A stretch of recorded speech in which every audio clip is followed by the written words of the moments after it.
درد کی دوا ہے صلی علی محمد، تعویذ ہر بلا ہے صلی علی محمد صلی اللہ علیہ وسلم۔ تو یہ بات جب ہمیں پتا ہے پھر ہم کیوں نہیں پڑھتے؟ اس کو بھی تو غور کریں نا۔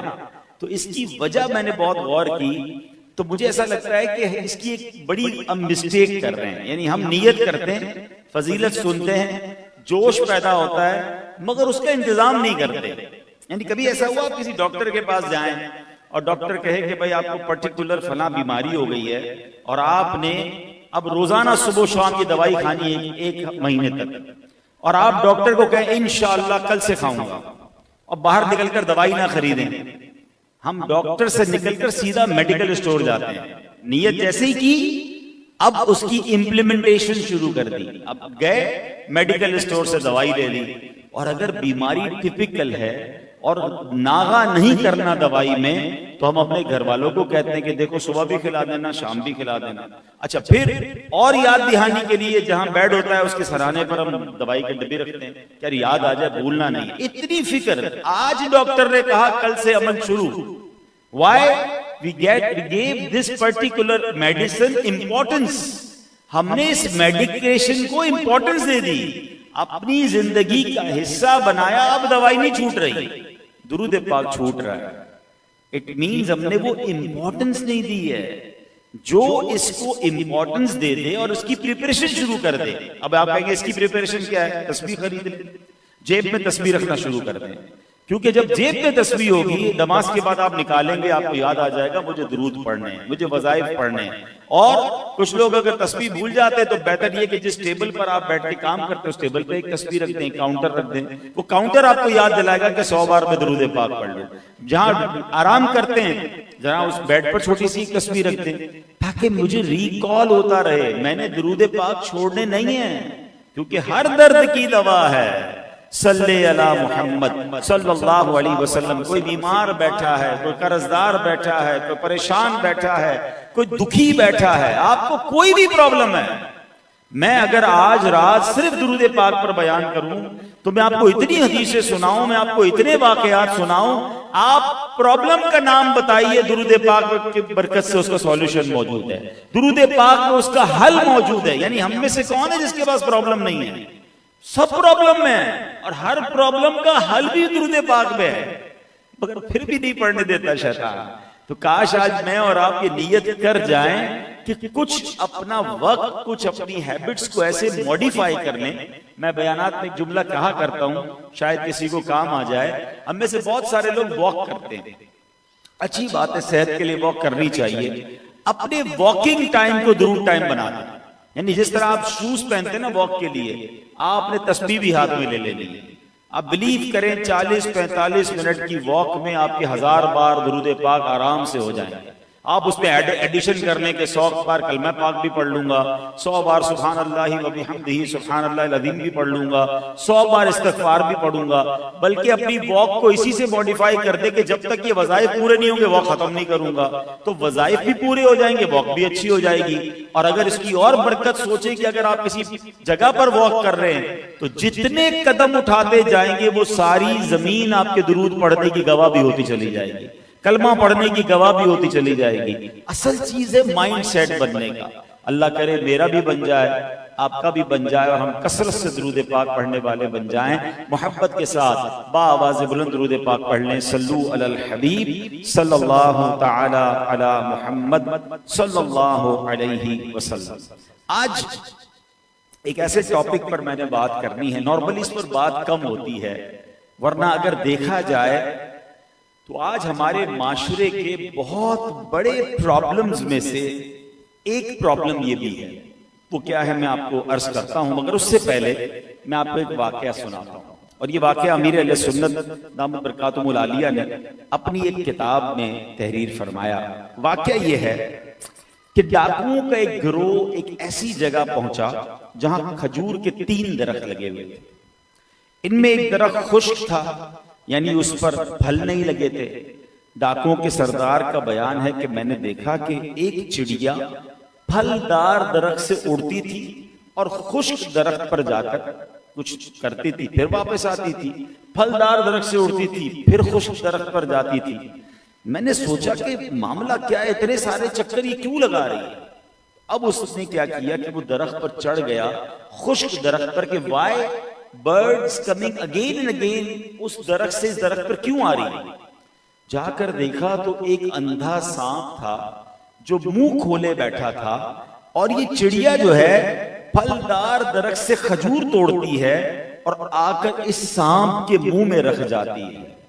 اللہ اکبر! وہ ڈاکوؤں کا سردار جب یہ دیکھتا ہے تو رونے لگ گیا کہ میرے مولا، تو نے ایک اندھے سانپ کی روزی کا ایسا انتظام کیا ہے، تو ایسا رازق، تو ایسا دینے والا، اور میں ڈکیتیاں کر کے لوگوں کو ڈرا دھمکا کے ان کے ساتھ زیادتی کر کے میں پیسے کما رہا ہوں۔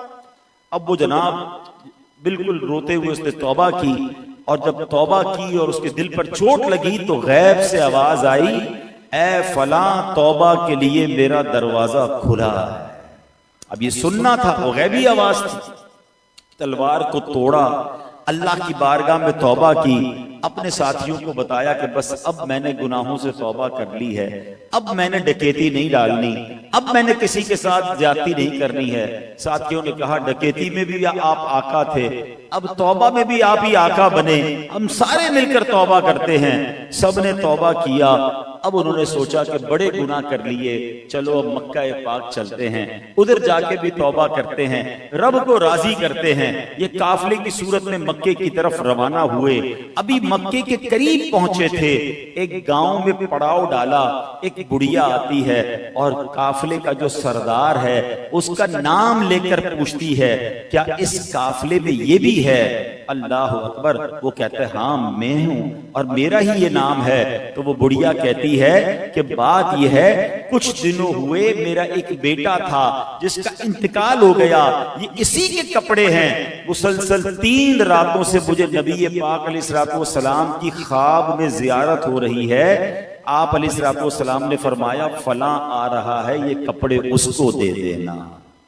اب غور کریں، ابھی ڈکیتی سے توبہ کی ہے، اب اللہ کی راہ میں چلا ہے، اب بشارتیں ملنا شروع ہو رہی ہیں۔ نبی پاک فرما رہے کہ تمہارے نیک بیٹے کے کپڑے اس فلاں شخص کو دینا جو کچھ دنوں پہلے ڈاکوؤں کا سردار تھا۔ تو اے میرے پیارے اسلامی بھائیوں، اس واقعے سے سیکھنے کو کیا مل رہا ہے کہ جب بندہ توبہ کرتا ہے، اللہ پر یقین رکھتا ہے، اللہ توبہ بھی قبول فرماتا ہے اور اس کے لیے غیب کے دروازے بھی کھول دیتا ہے۔ آج جو ہمارے معاشرے میں سب سے بڑی کمی نظر آ رہی ہے وہ یقین کی کمی ہے۔ ہم کہتے تو ہیں مجھے اللہ پر بھروسہ ہے، مگر اس کے پیچھے یقین نظر نہیں آتا۔ ہم کہتے تو ہیں ہمیں جناب اللہ کے کلام قرآن پر بھروسہ ہے اور قرآن رب کی کتاب ہے، مگر جس یقین کی ریکوائرمنٹ ہے وہ ہمارے اندر کمی نظر آتی ہے۔ رب پر بھروسہ نہیں ہے، معاذ اللہ کہا جائے کہ اسلامی احکام پر ہمیں وہ یقین حاصل نہیں ہے، اور اسی وجہ سے ہم بہت ساری کنفیوژن کا شکار ہیں۔ اب آئیے، حضرت ابوبکر صدیق رضی اللہ تعالیٰ عنہ خلیفۃ المسلمین ہیں، امیر المومنین ہیں، کیا کمال کا ارشاد فرماتے ہیں۔ آپ فرماتے رب قرآن میں فرماتا ہے وَمَا مِن دَابَّةٍ فِي الْأَرْضِ إِلَّا عَلَى اللَّهِ رِزْقُهَا، فرمایا اور زمین پر چلنے والا کوئی جاندار ایسا نہیں جس کا رزق اللہ کے ذمہ کرم پر نہ ہو۔ آپ فرماتے ہیں جب سے میں نے یہ آیت پڑھ لی ہے خدا کی قسم میں نے روزی کی فکر کرنا چھوڑ دی ہے۔ اللہ نے وعدہ کر لیا نا کہ کوئی زمین پر چلنے والا ایسا نہیں ہے جاندار جس کا رزق اللہ کے ذمے پر نہ ہو۔ کہتے ہیں میں نے اس کی فکر ہی چھوڑ دی کہ جب رب نے ذمے پر لے لیا ہے اب مجھے ٹینشن لینے کی ضرورت کیا ہے۔ اللہ اکبر! آج ہم سوچیں ہماری ساری فکروں میں سب سے بڑی فکر یہ ہے کہ ہماری کاروبار کا کیا ہوگا، ہمارے رزق کا کیا ہوگا، ہماری جاب کا کیا ہوگا۔ ارے بھائی مارکیٹ ڈاؤن ہو گئی ہے، فلاں ملک نے یہ ٹیکس لگا دیا ہے، اب ایکسپورٹ کا کیا ہوگا، ڈالر ریٹ بڑھ گیا ہے، اب امپورٹ کا کیا ہوگا، جناب اس بجٹ میں نیا قانون آ گیا ہے، اب ہمارے کاروبار کا کیا ہوگا۔ ہم یہ کیوں نہیں مانتے کہ جس رب نے مجھے پیدا کیا ہے اس نے میرا رزق لکھ دیا ہے، جو میرے نصیب میں ہے وہ مجھے مل کر رہے گا۔ ارے جو رب کریم چونٹی کو کن اور ہاتھی کو من دے سکتا ہے اس نے مجھے بھی رزق دینا ہے، میری اولاد کو بھی رزق دینا ہے۔ قرآن نے بھی وعدہ فرما لیا، مگر مگر وہ یقین نہیں مل رہا جس کی بنا پر ہم نے کوئی بلڈ پریشر کا مریض، کوئی جناب آج شوگر کا مریض بن گیا، جب دیکھو سر پر ایک ٹینشن ہے۔ اللہ اکبر، کاش یہ بات سمجھ آ جائے کہ ہم رزق کی فکر چھوڑ کر جنت کی فکر کرنا شروع کر دیں، بخشش کی فکر کرنا شروع کر دیں۔ میرے مولا نے رزق کا وعدہ کیا ہے، بخشش کا وعدہ نہیں کیا ہے۔ ہمارے پاس کئی لوگ دعاؤں کے لیے آتے ہیں، کہتے ہیں حضرت دعا کر دیں روزی میں برکت ہو جائے، دعا کر دیں کاروبار ڈاؤن ہے۔ میں نہیں کہتا اس کی دعا نہیں کرنی چاہیے، مگر کوئی ایسا بھی تو آئے جو آ کر کہے کہ دعا کر دے مغفرت ہو جائے، دعا کر دے میں بخشا جاؤں، کیونکہ اس کا وعدہ نہیں ہے۔ ہماری جتنی فکر دنیا کے لیے ہے اس کا ہاف بھی ہم اپنی بخشش کی فکر کر لیں، اپنی آخرت کی فکر کر لیں تو کتنا اچھا ہو جائے گا۔ ہاں اب پرابلم کیا ہے، ہم بعض اوقات افراط و تفریط کا شکار ہو جاتے ہیں۔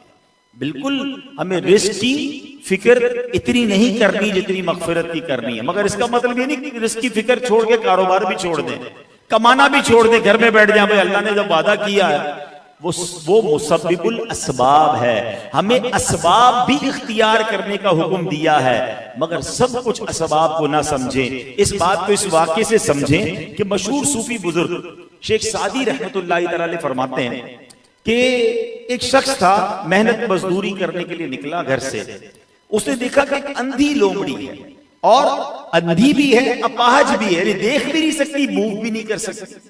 تو وہ شخص سوچنے لگا کہ اس کے ہاتھ پیر بھی نہیں ہے، یہ دیکھ بھی نہیں پا رہی، یہ کھاتی کیسے ہے، اس کو رزق کہاں سے ملتا ہے؟ وہ کہتا ہے وہ اس کو وہیں تھوڑی دیر کے لیے رک گیا۔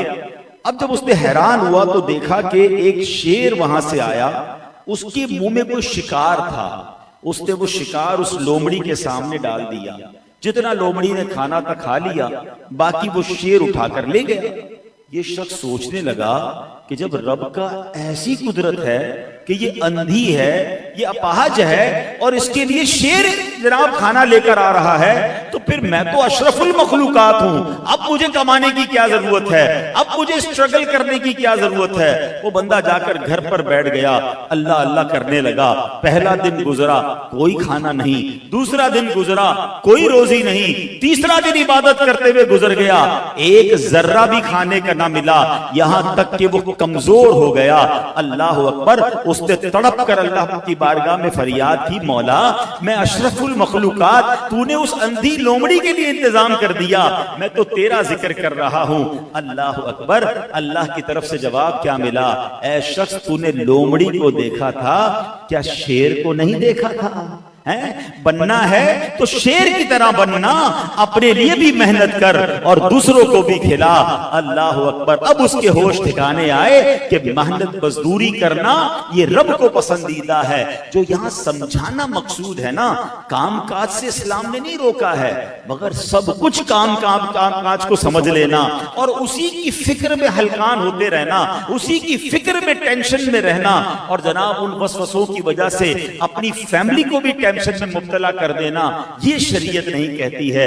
اللہ پر بھروسہ رکھیں، اپنی طرف سے کوشش پوری کریں، پھر اللہ پر چھوڑ دیں، وہ کارساز ہے، وہ مدد کرنے والا ہے۔ یقیناً کبھی کے دن بڑے ہوتے ہیں، کبھی کی راتیں بڑی ہوتی ہیں، کبھی دھوپ ہوتی ہے، کبھی چھاؤں ہوتی ہے، کبھی جناب بارش کا موسم ہوتا ہے۔ جس طرح موسم بدلتے ہیں اس طرح زندگی کے دور بھی بدلتے ہیں۔ کبھی آپ صحت مند ہوگے، کبھی بخار بھی آ جائے گا، کبھی آپ بڑے مزے میں کاروبار میں ہوں گے، کبھی مشکل بھی آ جائے گی۔ یہ لائف اسی طرح گزرنی ہے۔ اب آپ ہر مشکل پر پریشان ہو جائیں، ہر مشکل پر ٹینشن میں آ جائیں گے تو زندگی اپنی بھی مشکل بنائیں گے، اپنے گھر والوں کی بھی بنائیں گے۔ اللہ اکبر، پچھلے دنوں ہی تو ہم نے محرم کے واقعات سنے، کربلا والوں کی باتیں سنی، کتنی بڑی مشکل تھی۔ ذرا غور تو کیجئے، اس مشکل کا کوئی اندازہ کر سکتا ہے کہ 3 دن کی بھوک اور پیاس ہو، خواتین ساتھ ہوں، 6 مہینے کا بچہ ساتھ ہو، اور دشمن تلواریں لیے کھڑا ہو، اور ایک ایک کر کے گھر والے شہید ہو رہے ہوں، جوان بیٹا بھی شہید ہو، دودھ پیتا بچہ بھی شہید ہو، اور پھر امام حسین بھی شہید ہو جائیں، مگر اس پورے خاندان میں کسی کو یہ ٹینشن نہیں تھی کہ جناب ہمیں یہ شہادت ملنے والی ہے۔ آپ کو پتا ہے اس شہادت کا انہیں پہلے سے پتا تھا. امام حسین کے بچپن سے سب کو معلوم تھا کہ یہ کربلا کے میدان میں شہید ہوں گے, مگر everybody was ready for that examination. یہی کربلا سے میسج لینا ہے کہ ہم بھی ریڈی رہیں ایگزام کے لیے. آپ کہیں گے جناب ان کو پتا تھا, ہمیں تو نہیں پتا ہوتا کل کیا ہوگا, اچانک ہو جاتا ہے, ہم پریشان ہو جاتے ہیں, گھر میں کوئی بیمار ہو جاتا ہے, کوئی کاروبار میں لاس ہو جاتا ہے, ہم ڈپریشن کا شکار ہو جاتے ہیں. نہیں جناب, پتا آپ کو بھی ہے, ہاں ہمیں بھی بتایا گیا ہے. اصل مسئلہ ہے کہ ہم قرآن پڑھتے نہیں ہیں. اگر میں اور آپ پراپرلی قرآن وتھ ٹرانسلیشن پڑھیں, تفسیر سے پڑھیں, تو each and every Muslim was informed. ہمیں بتایا گیا ہے. کہاں بتایا ہے؟ چلے میں بتا دیتا ہوں تاکہ آج کے بعد یہ نہیں کہیے گا بتایا نہیں ہے, ٹھیک ہے نا.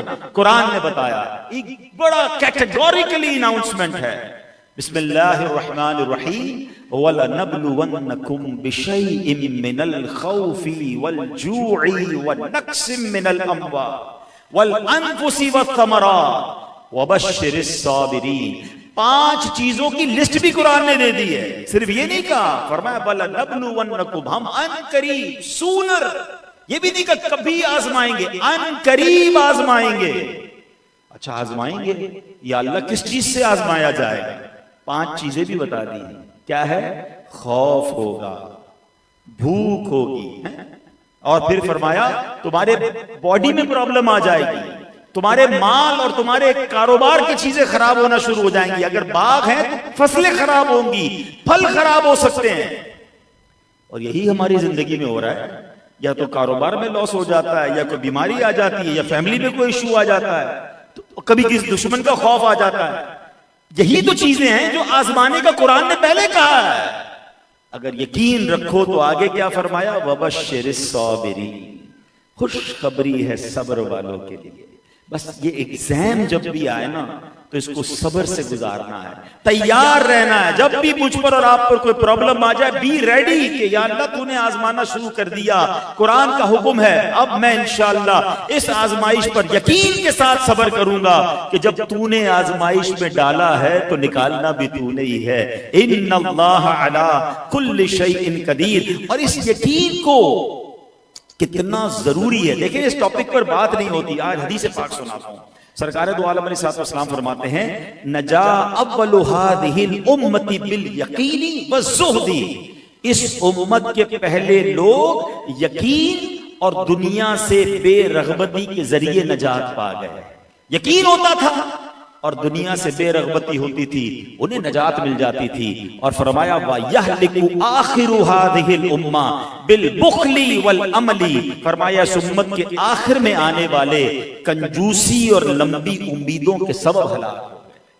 آج دیکھیں امیدیں لمبی ہیں, بہت جیوں گا, ابھی تو 5 سال بعد یہ کرنا ہے, 10 سال بعد یہ پلان ہے, بس یہ گھر بن جائے, پھر اگلے 10 سال بعد سوسائٹی چینج, کنٹری چینج ہے, فلاں پلاننگ فلاں پلاننگ.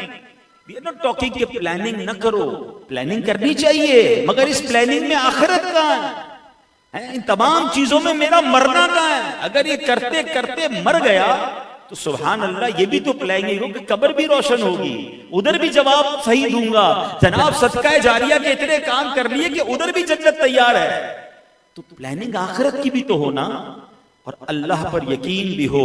اللہ کرے کہ یہ بات ہمیں سمجھ آ جائے. اچھا آپ کہیں گے جناب ہمیں تو بڑا یقین ہے, ہم بے یقینی کہاں کرتے ہیں؟ چلیں میں کچھ ایگزامپلز بتاتا ہوں, چیک کر لیں.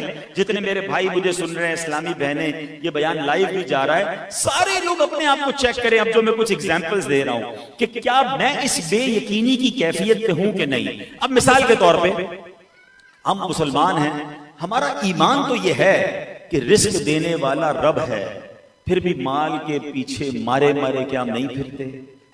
کوئی سود کا سہارا لے رہا ہے, کوئی حرام روزی کما رہا ہے, یار ڈیل بڑی اچھی آئی ہے, جھوٹ تھوڑا سا بولنا پڑے گا, کام زبردست ہو جائے گا, اچھا میں نہیں بولوں گا تو کوئی اور لے جائے گا, اس لیے میں نے یہ ڈیل کر لی ہے. تو کدھر گیا بھروسہ, کدھر گیا ایمان کہ اگر جھوٹ بول کر نہیں کماؤں گا تو بھی میرے نصیب کا مجھے مل کر رہے گا.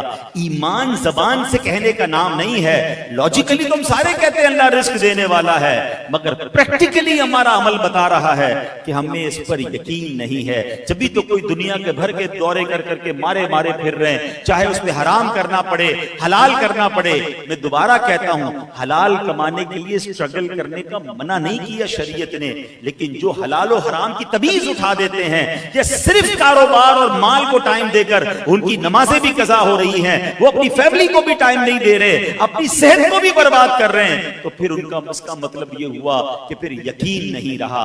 آگے چلیے, ہم سب مانتے ہیں کہ اللہ مشکلات سے نجات دینے والا, مشکل سے نجات دینے والا تو رب ہے نا, یہ ہمارا ماننا ہے, مگر یقین ہے؟ اگر یہ یقین ہوتا تو پھر ڈپریشن کس بات کی, پھر مایوسی کس بات کی؟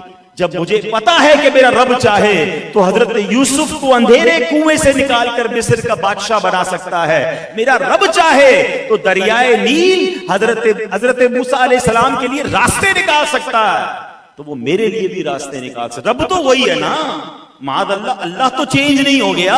جو حضرت موسیٰ کے دور میں رب تھا وہ آج بھی رب موجود ہے, فرق میرے اندر آ گیا ہے. حضرت موسیٰ کو یقین تھا, اللہ کی بھروسے پر قدم رکھا, دریائے نیل نے راستہ دیا. مجھے اللہ پر یقین ہی نہیں رہا تو کہاں سے میرے مسئلے حل ہوں گے؟ حضرت ابراہیم کے ساتھ کیا ہوا تھا آپ کو پتا ہے؟ حضرت ابراہیم علیہ السلام کو جب آگ میں ڈالا گیا تو سارے فرشتے باری باری آئے کہ آپ ہمیں اجازت دیں. ہوا کا فرشتہ آیا, آپ اجازت دیں تو ہوا سے آگ بجھا دیتے. بارش کا فرشتہ آیا, آپ اجازت دیں بارش برسا کر آگ بجھا دوں گا. آپ نے فرمایا مجھے تمہاری کوئی ضرورت نہیں ہے. اب جب بالکل آپ کو تھرو کر دیا گیا نا آگ میں, اب بالکل اس مومنٹ پر حضرت جبریل آیا, کہتے اے ابراہیم اب ہم سے تو مدد نہیں مانگ رہے, رب سے تو مانگ لیں. آپ نے فرمایا اللہ دیکھ رہا ہے نا, اگر اسے بچانا ہوگا تو بچا لے گا, اور اگر اس کی رضا اس میں ہے کہ میں آگ میں ڈالا جاؤں تو میں راضی ہوں. یہ جو راضی بر رضا ہے نا, یہ بات بڑی گہری کہنے جا رہا ہوں, آج اس جملے کو ذرا سمجھ لیجیے. ہم پتہ ہے تقریباً ہم لوگ کیا چاہتے ہیں؟ ہم چاہتے ہیں یا اللہ جس حال میں راضی ہوں مجھے وہ حال دے دے. ہم اپنی پسند کا حال چاہتے ہیں. ہم کیا کہتے ہیں؟ یا اللہ کاروبار میں برکت دے, بیٹا نہیں ہے تو بیٹا دے دے, گھر اچھا نہیں ہے گھر دے دے, اے اللہ ہمیں فلاں ملک کا ویزا مل جائے. جو میں چاہ رہا ہوں, میری ڈیمانڈ لسٹ ہے نا, جو مجھے کمفرٹیبل کرتی ہے, جو مجھے ریلیکس کرتی ہے, جو میری لائف کو انجوائبل بناتی ہے, میں وہ اللہ سے مانگتا ہوں. آپ کو پتہ ہے اللہ والے کیا مانگتے ہیں؟ اے اللہ اس حال میں مت رکھ جس میں میں راضی ہوں, مجھے اس حال میں رکھ جس میں تو راضی ہے. ہاں, حضرت ابراہیم نے کیا کہا کہ اگر اللہ نے بچانا ہے تو وہ بچا لے گا, اور اگر وہ اس کی رضا اس میں کہ میں جل جاؤں تو میں اس کے لیے بھی تیار ہوں, میں اس رضا میں راضی ہوں. پھر کیا ہوا کہ آگ کا کام جلانا ہے. اچھا یہاں ایک اور بڑی باریک سی بات ہے, اللہ کرے میں آپ کو سمجھانے میں کامیاب ہو جاؤں. ہم جو اسباب کے پیچھے بھاگتے ہیں نا, اس بات کو ذرا سمجھیے گا. مثال کے طور پر ہم کیا کہتے ہیں, یار پیسے ہوں گے نا تو بڑی خوشی مل جائے گی, اپنی پسند کا کھانا کھا لیں گے, اپنی پسند کا گھر بنا لیں گے, بیمار ہو گئے تو علاج کروا لیں گے, پیسے ہوں گے تو مکے مدینے جائیں گے, پیسے ہوں گے تو ہالیڈیز پہ جائیں گے. ہم سمجھتے پیسہ یہ سب کرواتا ہے, یہی ہماری مسٹیک ہے.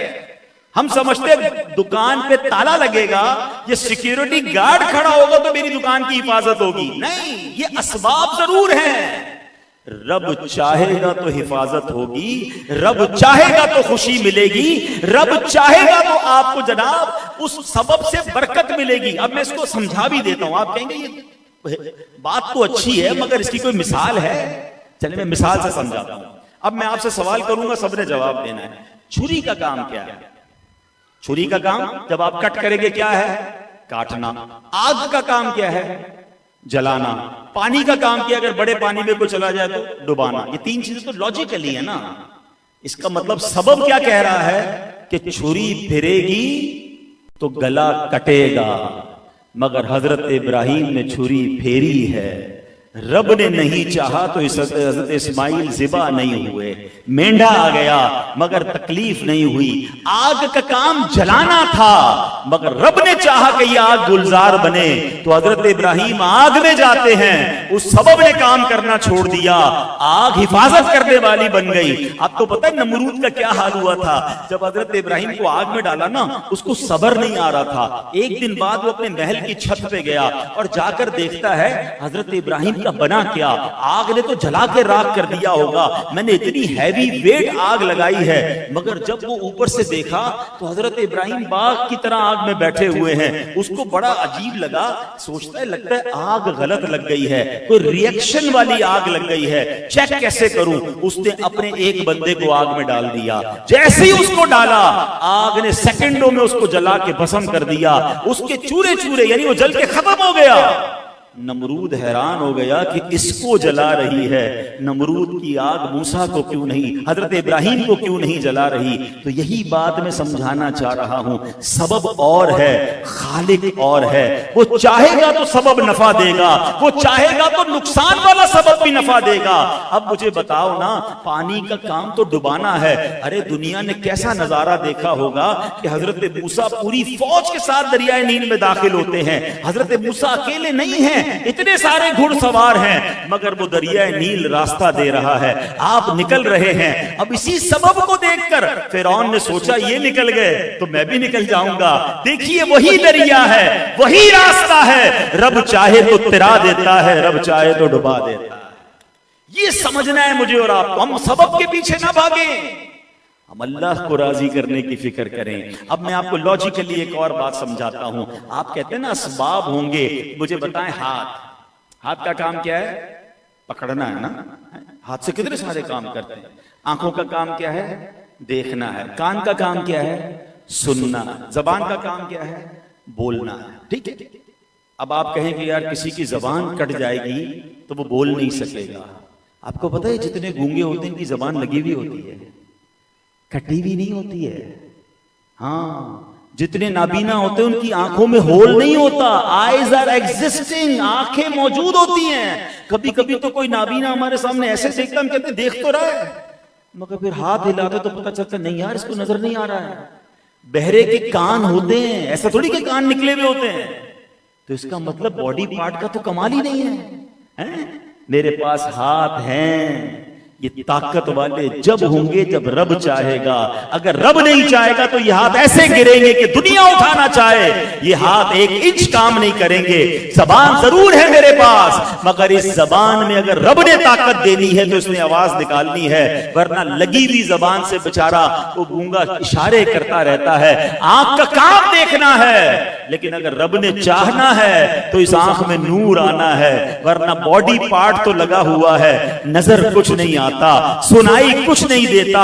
ارے اس سے بڑی مثال کیا ہوگی کہ کبھی بھی یہ مت کہنا کہ میرے ہاتھ سلامت ہیں، میری زبان سلامت ہے تو اس لیے بول رہا ہوں۔ ارے یہ رب کی مہربانی ہے، اس نے ہاتھ میں طاقت دی ہے، زبان میں بولنے کی طاقت دی ہے، آنکھ میں نور دیا ہے تو میرے رب نے دیا ہے۔ اس کا مطلب یہ ہوا کہ میں ساری دنیا کی دولت جمع کر لوں، اگر اللہ نے شفا نہیں دینی، اللہ نے خوشی نہیں دینی تو پھر کچھ نہیں ہونا۔ تو کاش یہ یقین حاصل ہو جائے کہ زندگی کا مقصد ایک ہی ہونا چاہیے کہ مجھے اپنے مالک کو راضی کرنا ہے، مجھے اپنے رب کو راضی کرنا ہے۔ پھر دیکھیں انشاءاللہ زندگی کیسی آسان ہو جاتی ہے۔ حضرت لقمان حکیم، ان کے قول دنیا بھر میں مشہور ہیں، اتنی عظیم ہستی ہیں، یہ نبی نہیں ہیں مگر یہ اتنے عقل مند تھے، اور ان کے واقعات اتنے شاندار ہیں کہ قرآن میں پوری سورت سورہ لقمان کے نام سے۔ اب ان کا ایک جملہ سنیے گا، آپ فرماتے ہیں اپنے بیٹے کو،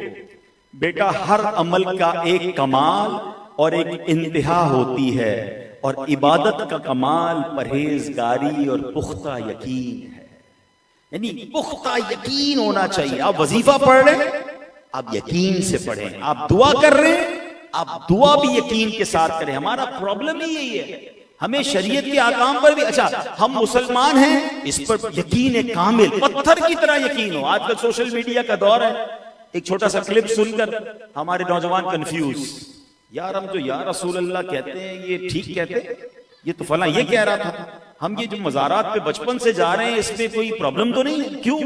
کیونکہ یقین تو تھا نہیں، مطالعہ کیا نہیں تھا، اپنا عقیدہ سیکھا نہیں تھا۔ ایک بندہ آیا اس نے آ کے ہمیں کنفیوز کر دیا. کیسے کنفیوز کر سکتا ہے؟ جس طرح مجھے یقین ہے کہ اس وقت رات ہے، ایسے مجھے یقین ہونا چاہیے کہ اللہ ایک ہے. اللہ کریم اس کے پیارے نبی علیہ الصلوۃ والسلام اللہ کے آخری نبی ہیں. اس عقیدے میں کوئی مجھے شک و شبہ نہیں ہے، یقین کامل ہے. اللہ سبحانہ وتعالی نے قرآن پاک ہمارے آقا پر نازل کیا ہے، یقین کامل ہونا چاہیے. مجھے صحابہ پر محبت ہے، ہر صحابی جنتی ہے، یہ یقین کامل ہونا چاہیے. ہر اہل بیت ہماری آنکھوں کا تارا ہے، اس میں کوئی کمزوری کی بات نہیں ہے. ہمارا یہ یقین ہونا چاہیے. اولیاء اللہ کے نیک بندے اور اللہ انہیں اپنی عطاؤں سے بے شمار اختیارات عطا فرماتا ہے، یہ میرا یقین کامل ہونا چاہیے. پہلے پڑھ لیجئے، پہلے سیکھ لیجئے اور پھر لاک کیجئے اپنے عقیدے کو، اپنے ایمان کو مضبوط کیجئے. اس میں ایک اور پرابلم بھی آج کل آ رہا ہے کہ ہمارے بزرگ بیٹھے ہیں، میں ہاتھ جوڑا ہوں آپ کے آگے، آپ کے ماشاءاللہ سب کے عقیدے بڑے مضبوط، بڑے پیارے ہیں، مگر کیا یہی عقیدے ہم نے اپنے بچوں کو سکھائے ہیں؟ ہمارے نوجوان اولاد کو یہ پتا ہے؟ ہمیں پتہ ہی نہیں کون کہاں بیٹھ رہا ہے، سوشل میڈیا پہ کیا دیکھ رہا ہے اور کنفیوز ہو رہا ہے. اس کی کنفیوژن کون دور کرے گا؟ اگر ہم چاہتے ہیں کہ میری اولاد میرے مرنے کے بعد صدقہ جاریہ کا باعث بنے تو آپ کو آپ کے والدین سے جو عقیدے کا یقین ملا تھا اس یقین کو ٹرانسمٹ کیجئے، اس یقین کو اپنے بچوں کو سکھائیے تاکہ میرے مرنے کے بعد بھی میری اولاد وہ نیکی والا کام کرے اور صحیح العقیدہ مسلمان بنے. تو یہ ذمہ داری ہے والدین کی. ہم بہت کچھ سکھاتے ہیں، لوگ کہتے ہیں میرے بیٹے نے فلاں ملک میں جا کر ڈگری حاصل کر لی، میرا بیٹا جناب بزنس میں اتنا ماہر بن گیا. جناب والا کیا آپ نے اپنے بیٹے کو پکا مسلمان بنا لیا، اس کا عقیدہ محفوظ کر دیا؟ نہ جانے کس کے ساتھ بیٹھ رہا ہے، کس کے ساتھ اٹھ رہا ہے. روز کی نئی باتیں سننے کو مل رہی ہیں کہ جناب پکے سنی ہے گھرانے کے بچے ہیں اور جناب آج کنفیوز پھر رہے ہیں. کون جواب دے گا؟ خدا کے واسطے خود بھی یقین حاصل کریں اور اس یقین کو اپنے بچوں کو، اگر پرابلم ہے علماء اہل سنت موجود ہیں، ان کی کتابیں موجود ہیں، تو انشاءاللہ جب یقین کی برکتیں ہوں گی پھر دیکھیں کیسے ایمان کامل ہوتا ہے. حضرت عبداللہ رضی اللہ تعالیٰ فرماتے ہیں بے شک رحمت اور مشکلات سے نجات یقین اور اللہ پاک کی رضا میں ہے، اور غم و پریشانی شک اور اللہ کریم کی نافرمانی میں ہے. اللہ کریم مجھے اور آپ کو یقین ایسا کامل عطا فرمائے. اور میں آپ کو، وقت میرے پاس کم ہے، دو واقعات ذہن میں تھے مگر ایک دلچسپ واقعہ سنا دیتا ہوں. ایمان تازہ ہو جائے گا، غوث پاک سے محبت اور بڑھ جائے گی. ہو سکتا ہے سوشل میڈیا پر کسی کو میرے اس بیان سے پرابلم ہوتا ہو تو ہو جائے. ہمیں اللہ والوں پر یقین ہے کہ اللہ نے انہیں بڑا کمال دیا ہے. یہ واقعہ کون بیان کرتا ہے؟ علامہ ارشد القادری صاحب نے یہ واقعہ لکھا. مختصر واقعہ سناتا ہوں، واقعہ تو بڑا طویل ہے. عبداللہ نام کا ایک بہت بڑا ڈاکو تھا اور وہ، اس کو بڑی اچانک دل پر چوٹ لگی کہ اب مجھے توبہ کرنی چاہیے، بڑی میں نے زندگی غلط کاموں میں گزار دی ہے. تو اب اس نے جب بہت جو ہے وہ چوٹ لگ گئی کہ توبہ کروں، تو کسی سے پوچھا کہ کیسے میں جو ہے وہ نیکی کے راستے پہ جا سکتا ہوں، کون سا راستہ تلاش کروں؟ تو کسی نے کہا پہلے تم ایسا کرو، کوئی مرشد تلاش کرو، کوئی ایسا پیر تلاش کرو جس کی برکت تمہیں ملے، وہ تمہیں اللہ کے راستے پر لگا دے. اس نے کہا اچھا بتاؤ پھر مرشد کہاں تلاش کروں؟ تو مشورہ دینے والا کوئی معمولی سا ہی انسان تھا. اس نے کہہ دیا کہ اللہ پاک پر یقین رکھ کر نکلو، جس پر تمہارا دل مطمئن ہو جائے نا صبر تو وہی تمہارا پیر ہے. اب وہ نکل پڑا راستے میں کہ چلو ڈھونڈتا ہوں کون مجھے پیر ملتا ہے. اب رات ہوئی تو اللہ پاک کی بارگاہ میں رو رو کے دعا کی کہ یا اللہ مجھے کوئی مرشد ملا دے، میں تیری راہ میں آنا چاہتا ہوں. اور وہ دعا کر کے باہر سڑک پر نکل گیا. چوراہے پر پہنچا تو اسے ایک شخص آتا دکھائی دیا. بس اس نے ذہن بنا لیا کہ لگتا ہے اللہ کی طرف سے آیا ہے، یہی میرا پیر ہے. اس نے اس کو پکڑ لیا کہ اے مرشد جلدی سے اپنا مرید بنا لے، مجھے اللہ کے راستے پہ چلا دے. وہ بندہ چوری کرنے نکلا تھا، جس کو اس نے پکڑا نا کہ میرا پیر بن جاؤ، وہ چوری کرنے کے لیے نکلا تھا. تو اب وہ بڑا پریشان ہوا کہ یہ میرے پیچھے پڑ گیا، لوگ جمع ہو جائیں گے، میں پکڑا جاؤں گا. کہتا اچھا ٹھیک ہے ادھر ہی کھڑے رہو، ابھی میں کہیں جا رہا ہوں، واپس آ کر تجھے اللہ کا راستہ بتاتا ہوں. بس پیر صاحب بڑی مہربانی. وہ چوراہے پہ کھڑا ہو گیا، وہ گیا اپنا چوری ووری کر کے اپنے کاموں میں لگ گیا. ایک دن گزر گئے، 2 دن گزر گئے، 3 دن گزر گئے. لوگ کہتے گھر چلو، کہتے نہیں پیر صاحب نے آنا ہے. یقین تھا نا کہ مجھے اللہ کا راستہ دکھانا ہے. اب اللہ کی شان دیکھیں، جو وہ چور تھا نا، وہ چور کہاں پہنچ گیا؟ چوری کرنے کی نیت سے غوث پاک رضی اللہ عنہ کے گھر پہ پہنچ گیا. ہیں شیخ عبد القادر جیلانی ولیوں کے سردار، ان کے در پر پہنچ گیا. اب جب وہ ادھر غوث پاک جو ہے وہ عبادت کر رہے تھے، ایک شخص نے حاضر ہو کر عرض کی علی جان فلاں شہر کے ابدال کا انتقال ہو گیا ہے. حضور غوث پاک نے دعائے مغفرت کی، اور اب جب چور پر نظر پڑی نگاہ ولایت ڈالی، ایک ہی نگاہ میں توبہ بھی کروائی، ولایت کے درجے بھی طے کروائے. فرمایا تم فلاں شہر کے ابدال ہو، فوراً وہاں کے لیے روانہ ہو جاؤ. اب نگاہ ولی میں وہ تاثیر دیکھی، بدلتی ہزاروں کی تقدیر دیکھی.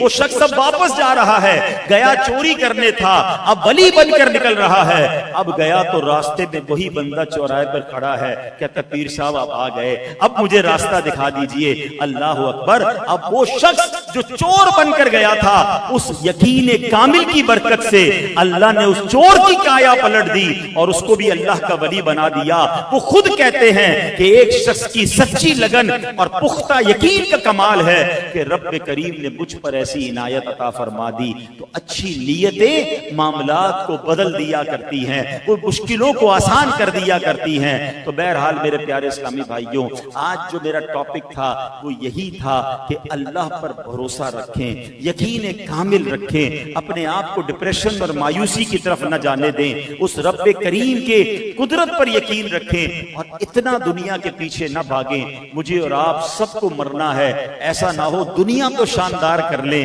اور آخرت میں بربادی ہمارا مقدر ہو. عقل مند وہ ہے کہ اگر دنیا میں اللہ نے بہترین زندگی دی ہے نا، وہ اپنی آخرت بھی بہترین بنانے کی فکر شروع کر دے. دنیا نے کہیں نہیں جانا ہے. ہم ایک جملہ دعاؤں میں کہا کرتے ہیں، رحمان الدنیا والآخرہ، میرا مالک دنیا کا بھی رب ہے، وہ آخرت کا بھی رب ہے.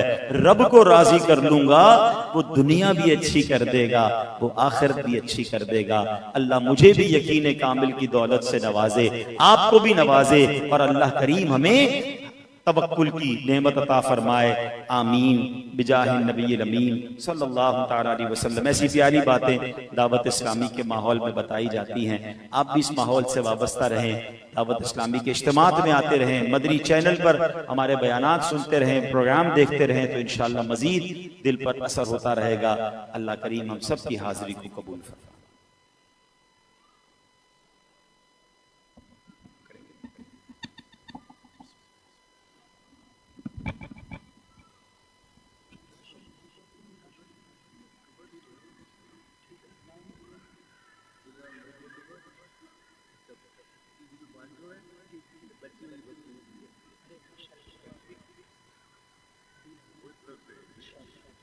صلو علی الحبیب صلی اللہ علیہ وسلم. فاسدوں کو خدا